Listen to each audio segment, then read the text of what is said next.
So we're on to January 27th. Welcome to Catch Up Day.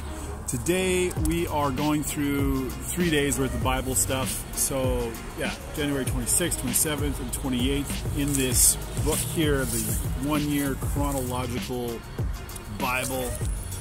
It's going through Job right now. So we're in Job. January 27th starts off with Job chapter 30, and it goes all the way to 30, well, to the beginning of 32, but to 31. And this Devo right here is usually only about 15 minutes of reading. And what I do is I'm leading you through, but not verse by verse. This diesel truck is loud. But I'm just kind of going through, I'm encouraging you to get into it for yourself. But what I'm doing is just honing in on a couple of big ideas and just kind of cruising through and, you know, asking the whole time, Lord, what are you saying to my heart? What's convicting me? And I share that with you. It's rush hour out here. I hope the sound's going to be all right. I have my doubts, though. Oddly enough, finding a nice quiet spot in Kelowna is not always easy right in town. But I am probably one of the louder spots. So what we got going on here is Job is contemplating the life he used to have. We're talking about some individuals that were once in his life. Now he's talking about these young men who used to look up to him, but now they mock him. Oh, such a huge contrast here. That's Hebrew poetry for you, though. Let me just read a few of the first verses. But now they mock me, men younger than I, whose fathers I disdain to put with the dogs of my flock. Indeed, what profit is the strength of their hands to me?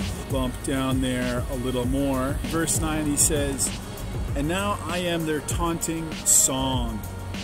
Yes, I am a byword.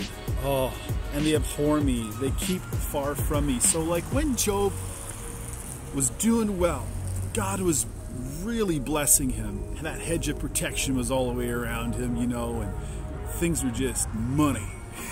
You know what I mean? People look up to him. People look to him and they thought, wow, this guy's totally wise. And you know what?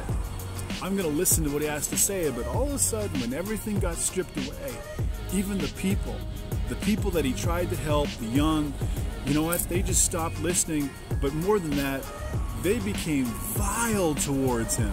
What a change, man. And I mean, I've seen this, I've done this as a kid. You know, you see somebody out there, let's say they're even homeless, because that's probably the best example we have of what's going on right now. You see somebody out there, they got no home, they barely got food, and you're like, why don't you get a job, you bum, you know?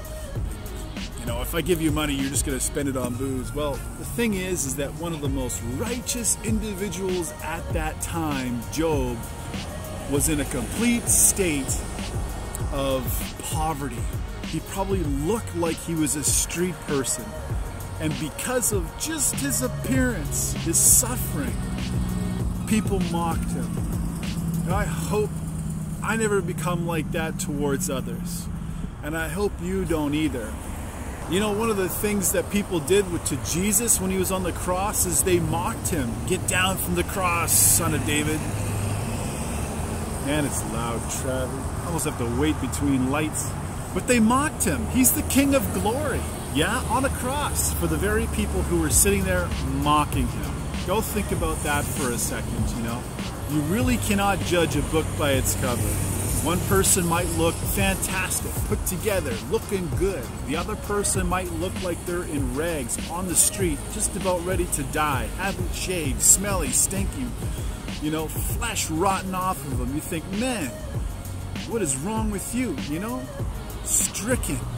And beyond, like, events have happened to an individual like that beyond his own control even. So what are you gonna do? I'd say, you know, let's help the guy out. How about treat people the way you want to be treated? That's pretty big. And don't judge a book by its cover. Job here again is pondering in his mind like what he had really done. And he marks out a few things here, what could have been.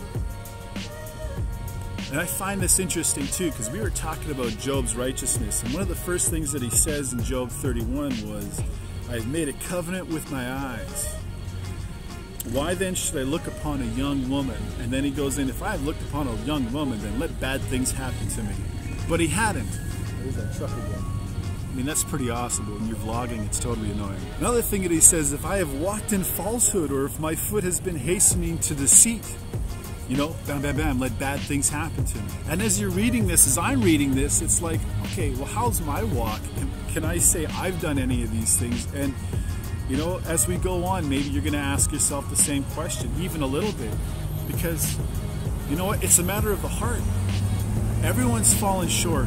Everyone's going to slip up in this area. But for some reason, Job doesn't think that he did. Maybe he hadn't.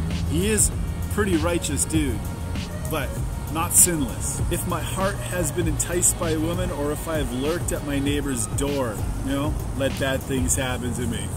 Let bad things happen to me is just the summary. Verse 11, if I've despised the cause of the male and female servant when they have complained against me. You know, again, summarizing, let bad things happen to me. If I have kept the poor from their... Oh, come on. Oh, thank you, Jesus. Yeah, so if I've been the guy that's kept back from the poor, if I've been the guy that's caused the widow to fail, I mean, let bad things happen to me. And here's one that all of us are probably guilty of in North America. If I have made gold my hope, I'm going to read this out. Or have said to find gold, you are my confidence. If I have rejoiced because my wealth was great and because my hand had gained much, so that my heart has been secretly enticed, and so my mouth has kissed my hand, this also would be iniquity, deserving of judgment, for I would have denied God who is above. Oh, man. So 2 things I think he covers just in there, you know, and one, he says, I'd be deserving of judgment, is one, making gold my hope, making my riches my confidence. I mean, what do you trust in? The strength of your own hand? Do you trust in your own wealth? Well, I've got a nice car, I've got a nice body, I got everything going on, I'm doing pretty well. What if it all goes away? Then what? What are you going to do? Well, you know, Job, interesting enough, never let go of God, even though it seemed that God had let go of him. God didn't. But that is really something to think about. It's gold your confidence. What do you trust in? Can gold actually give you wisdom? No, we learned that last session.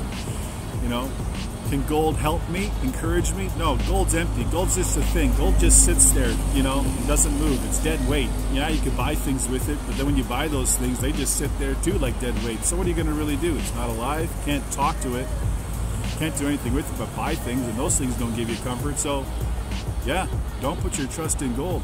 And if you put your weight of eternal security on gold, oh my goodness, you're in big trouble.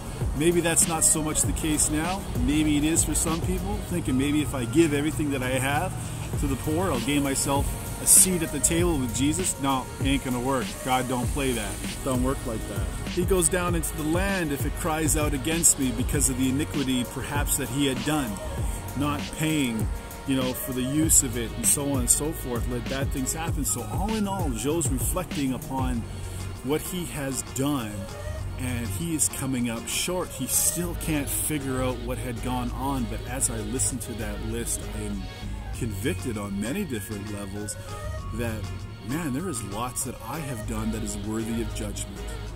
One last word. If you've done anything worthy of judgment, oh, I don't know, break the 10 Commandments, do any of these things that Job has spoken of, put your trust in anything other than God before, rest your confidence in gold, look to somebody with lust in your heart, lied, done evil to anybody, done evil even to those who have done evil to you, yeah, you're worthy of judgment.